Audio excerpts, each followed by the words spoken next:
You're watching JCT TV. This is Bible Study for the 21st century.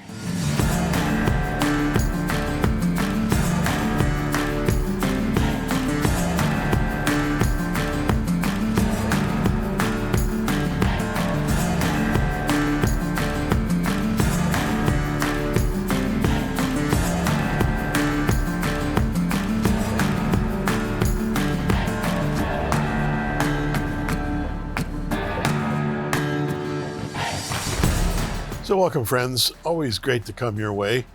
I know you got a lot of options out there, and I'm honored and humbled that you're watching JCT TV.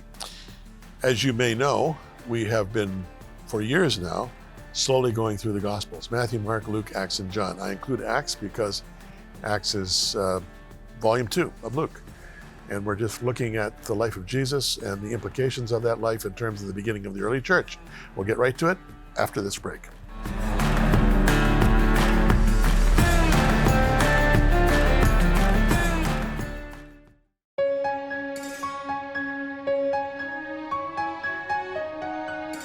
The Bible tells us that true religion is visiting orphans and widows in their distress.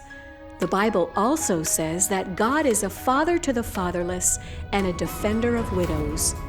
Heaven's core values for mankind begin with God's heart for the least of these.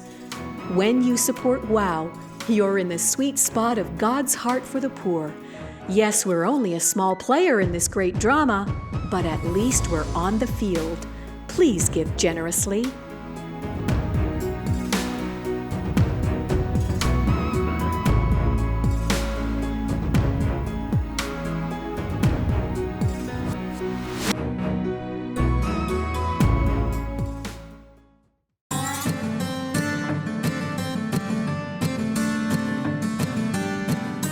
So friends, we're about to start Acts chapter 23, if you're following in your Bible.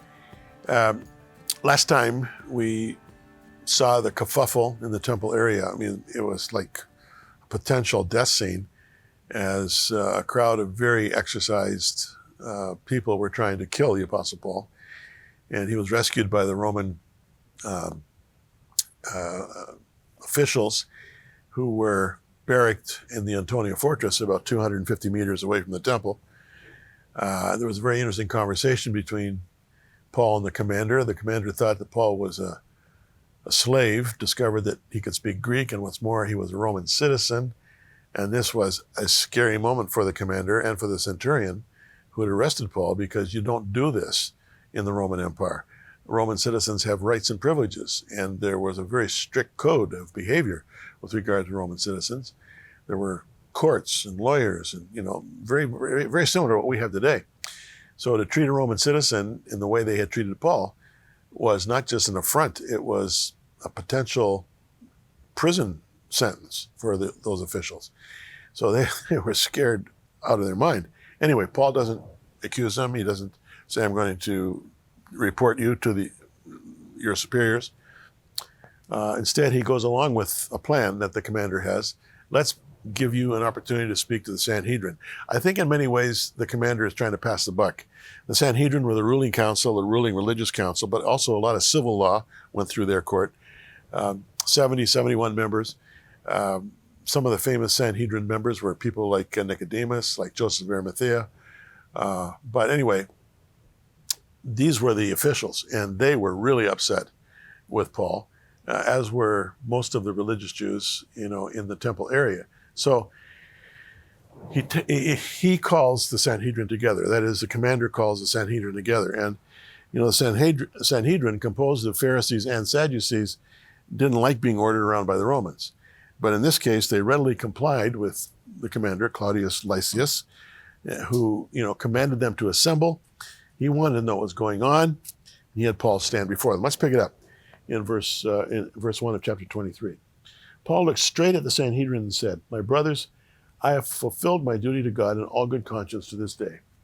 At this, the high priest Ananias ordered those standing near Paul to strike him on the mouth.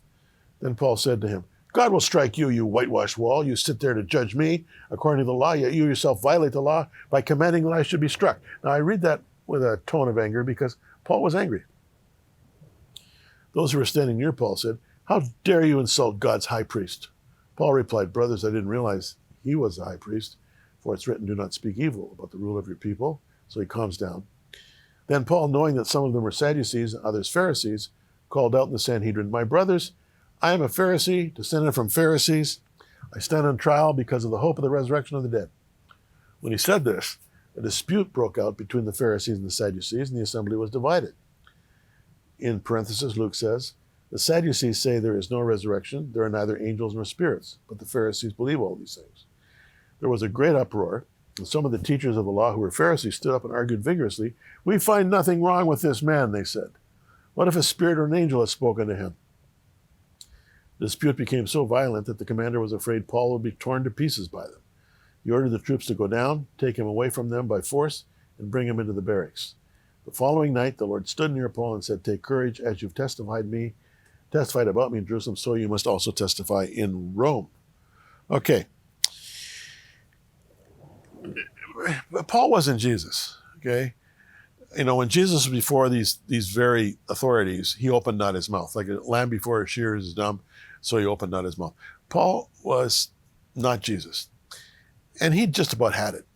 You know, all of this vitriol, all of this dust flinging and clothes ripping and calling for his death. And I mean, he had it, okay? And he doesn't know that Ananias has ordered someone to slap him in the mouth. And so he responds with anger, and he lashes out. As soon as it's told to him it's a high priest who's made the order, he backs away. And that showed again, you know, his Orthodox Jewish upbringing. But he refers to himself and his status as a Pharisee. And in so doing, he divides the court because there were both Pharisees and Sadducees in the Sanhedrin. Now, I've pointed this out many times, you know, over the last few years. I might as well bring it out again. The Pharisees were the religious leaders of the people. In the main, Pharisees were good people. They had a high respect for the scriptures. They had a high respect for the house of God. They raised their children in the nurture and the admonition of the Lord. Nicodemus was a Pharisee. Joseph of Arimathea was a Pharisee. Paul was a Pharisee. Okay, and Paul makes that point here. But the other grouping in the Sanhedrin were Sadducees. The Sadducees were not men of the people. The Sadducees were the owners and operators of the temple economy. The temple was the central shrine for Israel, and there was always something happening there, always sacrifices being offered there, and 3 times a year, Passover, Pentecost, Feast of Tabernacles, tens of thousands of people came in, and there was buying and selling going on. There was all kinds of temple economy going on. It was a very profitable business. And so the Sadducees, you know, had money to defend. The Pharisees had religious orthodoxy to defend. And in many cases, they were divided. The Sadducees were also what might be referred to today as liberals. They didn't believe, you know, in resurrection. They didn't believe in angels. They didn't believe in spiritual stuff. They sneered at it. Whereas the Pharisees, you know, were conservatives, and they had a high regard for the scripture and a high regard for things like resurrection. They believed in that. So when Paul, you know, claims to be a Pharisee, he knows rightly what he's doing. He's dividing the house. And by saying that he believes in resurrection, he's basically allying himself with the Pharisees and coming against the Sadducees. But nevertheless, both Paul and the Sanhedrin were on edge. You know, such a fury ensued that Lysias, the commander, had his soldiers arrest Paul by force by some of these overheated judges before they tore him to pieces. Obviously, they were grabbing at him, okay? They were maybe shoving him around, who knows? The only safe place for him was the barracks. So back he went to the barracks. And to his great relief and encouragement, in a vision, he received a word from the Lord telling him his ministry would continue all the way to Rome. Now, these kinds of epiphanal moments are not common. I do know this, that I keep hearing reports from some of the troubled, most closed states, some of the failed states of the world, that there are a number of people coming to faith through epiphanies, through revelation from heaven itself to them of the love of God and the salvation there is through his son Christ. So there are epiphanies happening all of the time. But nevertheless, it's not common. And most of us would not be able to bear witness to any such event in our lives. Nevertheless, this appearance of the Lord to Paul says, relax, you're going to be okay, you're going to be safe, you're going to take this message all the way to Rome. Now, the Lord doesn't tell him what's going to happen between this moment and the Rome moment. He doesn't tell Paul, you're going to go through several years of house arrest, you're going to be standing in front of various officials defending the faith, you're going to be shipwrecked, you're nearly going to die, you're going to be imprisoned again in Rome. He doesn't tell him all that. He just says, you're going to bear witness to me in Rome. And that was all Paul had to hear. And it's interesting, when you follow a sense of what it is the Lord wants you to do, he doesn't give you the details. He just gives you the general sense of where you're heading. I often use this analogy. In high school and university, I played American football. I was a quarterback. I also played defensive half, so in many games I played both ways. And when you're playing football, you take some major hits. It's like being in minor car accidents over the course of that hour's game. You take the hits, you get up. You take the hits, you get up. The next morning, you try to get up out of bed and you can't. You're so sore. Believe me, I know that feeling. Nevertheless, when you're in the game, all you see is the end zone. You want to get the ball into the end zone. Okay, everything between the line of scrimmage and the end zone is essentially irrelevant as long as you can make your way to the end zone. That's essentially how the Lord deals with us when it comes to giving us direction in our lives. He gives us a general sense of where we're going. He doesn't give us the detail. He doesn't talk about the hits. He doesn't talk about the injuries. He doesn't talk about the moments of discouragement and even depression. He doesn't talk about any of that. He just says, there's the end zone, go for it. And that's essentially what he's saying to Paul here. Okay, let's pick it up in verse 12. Next morning, some Jews formed a conspiracy and bound themselves with an oath not to eat or drink until they'd killed Paul. More than 40 men were involved in this plot.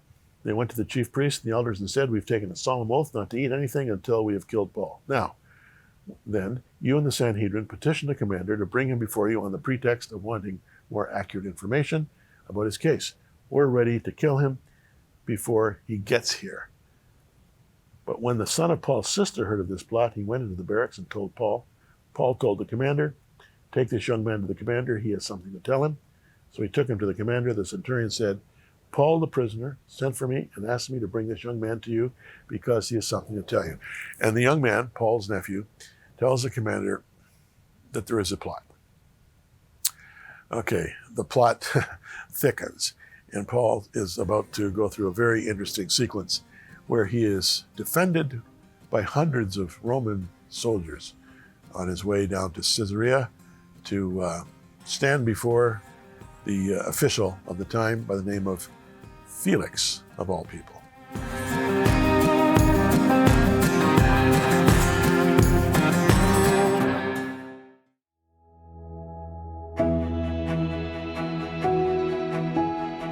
WOW works with local churches in needy countries.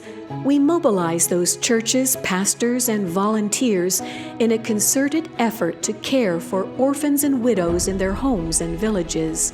Through that strong faith-based platform, we're able to not only provide food, medicine, and crisis intervention, but we're also able to lead these afflicted ones to faith in God.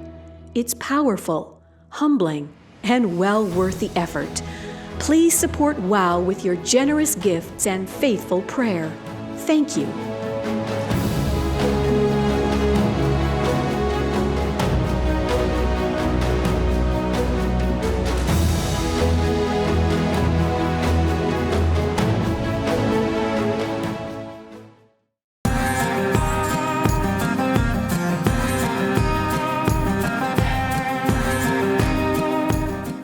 So friends, you watch the program and you see us promoting WOW, working for orphans and widows.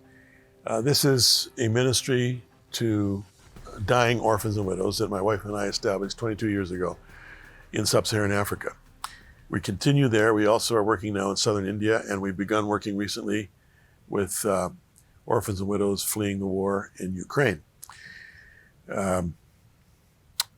Just a few weeks ago, Kathy and I were in Africa. It was our first time there since COVID began. So it's been 3 years since we'd seen our champions there, our champion partners on the ground. First time we'd been able to go in 3 years into the villages and to get updated from the precious people that, are our object of concern.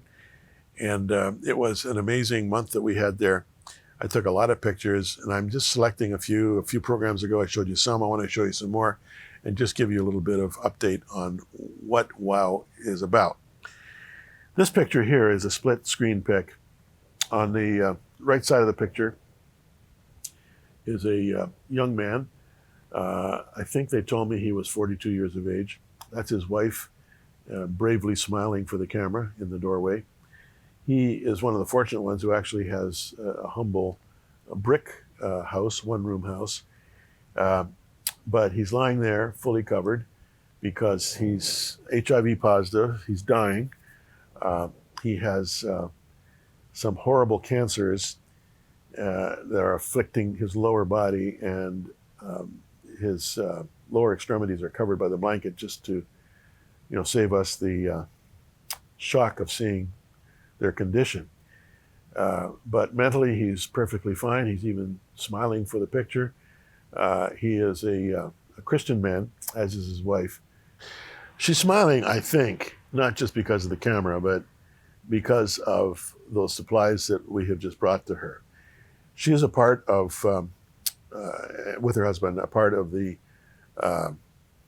patients, as they're called, that our ministry in Malawi cares for. Our ministry there is called Somebody Cares. And people like this young man are visited twice a week. Their situation is monitored. When there's need for them to go to a clinic or hospital, transportation is provided. In some cases, it's not very deluxe transportation, if you can believe it. Sometimes it's an ox cart. I can't believe it, but that's the case, because that's all that is available. But nevertheless, as you see on the left side of the picture, this is what's beside his wife. There's this lakuni fala here. That's a kind of a mix of cornmeal and soya with a little bit of sugar and a lot of minerals and vitamins that are put in with it. So it's a very nutritious meal from which they make bread. They make pancake type things. It's just common currency to have. It's called nsima, which is sort of like our version of cream of wheat in some ways, except it's cream of corn, not cream of wheat. But it's very similar in consistency. And then there's some cooking oil behind there. I don't think you can see the cooking oil. Oh, here it is, right here. Here's the cooking oil right here. And then you notice this. These are 2 containers of selenium. Selenium is a trace mineral that we provide. It's not a medication. It has no rules and regulations. It's just simply a trace mineral from the earth that is huge in boosting the human immune system. When someone has HIV and AIDS, even when they're being administered with antiretrovirals, as this young man is, there's still a need for boosting the immune system, and it also boosts appetite and gives a greater sense of well-being. So we make sure that they have this lakuni fala, the selenium, the cooking oil. There's things here for personal hygiene.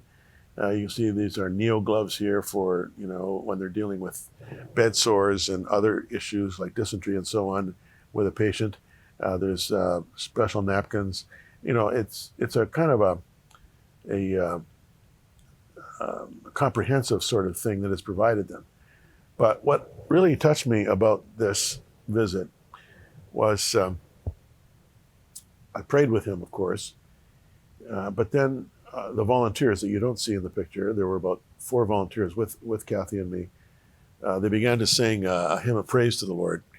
And he sang with this deep bass voice, very loud and very strong, with great joy on his face, even though he knew that it's only a matter of weeks until he'd be gone. His wife and their 3 kids will be left widowed and fatherless, but that's who we minister to with WOW, working with orphans and widows. In this case, they're about to become orphans and widows, but they're being cared for during this man's departure, and they'll be cared for after he goes on to be with the Lord. So, that's just one instance of what we're doing on the ground. Now, as I mentioned, sometimes we have to see them to a hospital or to a clinic. In this case, this man and several others of the villages where we were visiting on this one day have access to a marvelous hospital called St. Gabriel's Hospital. It's out in the middle of nowhere. It's founded by the Roman Catholics and is just a marvelous example of care for the least of these. I am so impressed with the work they're doing. And it's humble, it's simple, but it has the expertise. And unlike the government hospitals, it has the medications. It has, what's needed to add some value and to add some weeks, months, or even years to patients' lives.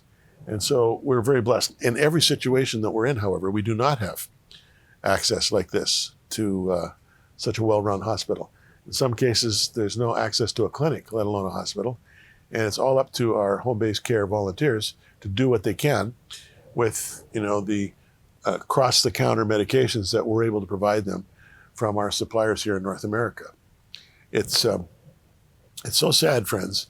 The things that we take for granted are just not taken for granted there.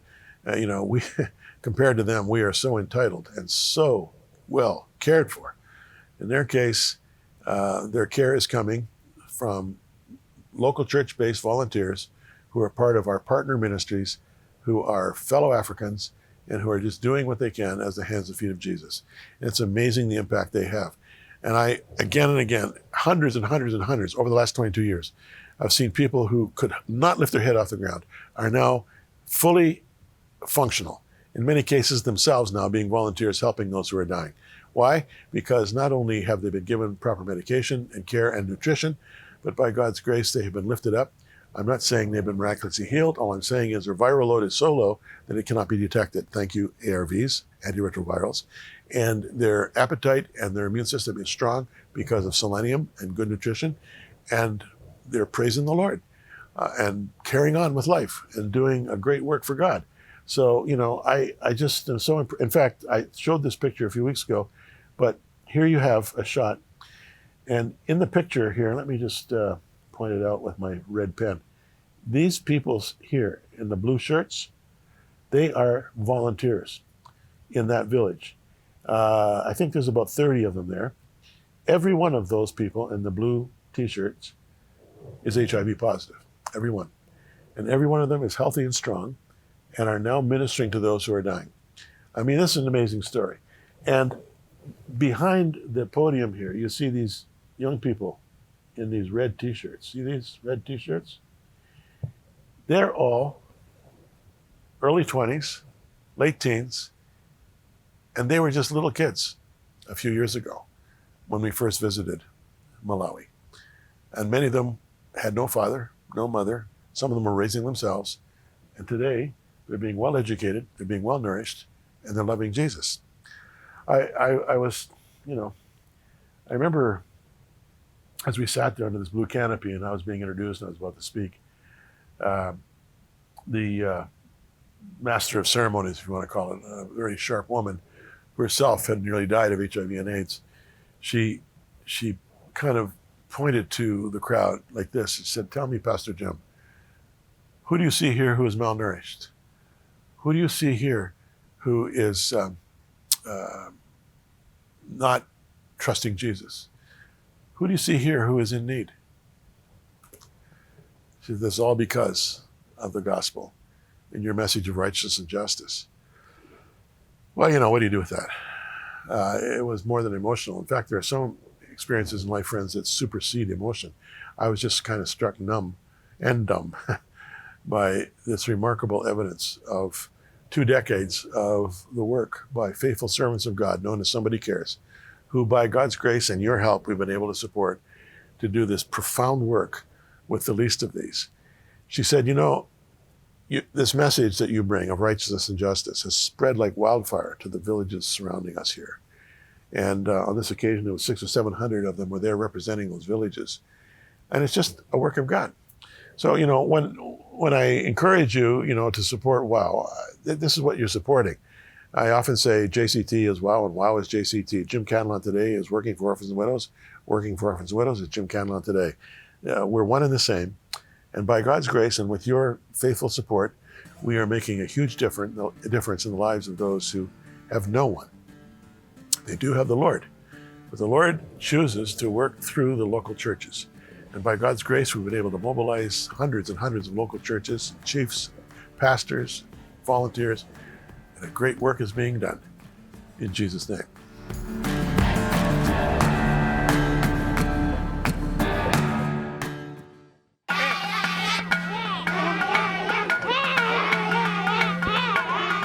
Why dance when you have very little?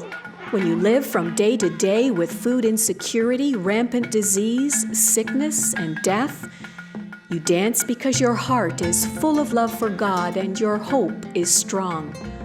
WOW has come alongside as the hands and feet of the Lord, providing both home-based care and assurance of God's love. You're happy and you've got to dance. Please support WOW. Let's keep them dancing.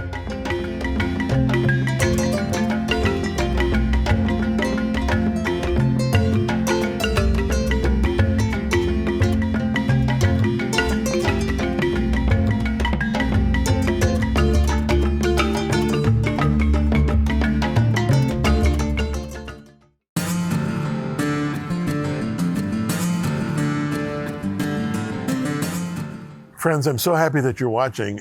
I would just like you to know that you can also watch Jim Cantelon Today now on Roku. If you have a Roku device, you can watch it on BibleDiscoveryTV.com, which is a marvelous internet network that is based with the Hembry family. YouTube, Jim Cantelon Today. You can go to JimCantelonToday.com. We're trying to be everywhere. Broadcasting is broadcasting. You're just basically throwing out the seed and it falls where it falls, and occasionally it falls on good ground. And that's the whole point here. As Jesus would put it, casting bread on the water. It's for your sake we're doing it, and we hope that you appreciate it. And we so greatly appreciate and value not only your viewership, but also your support of working for Orphans and Widows and Jim Cantelon Today television. All the best. See you again next time.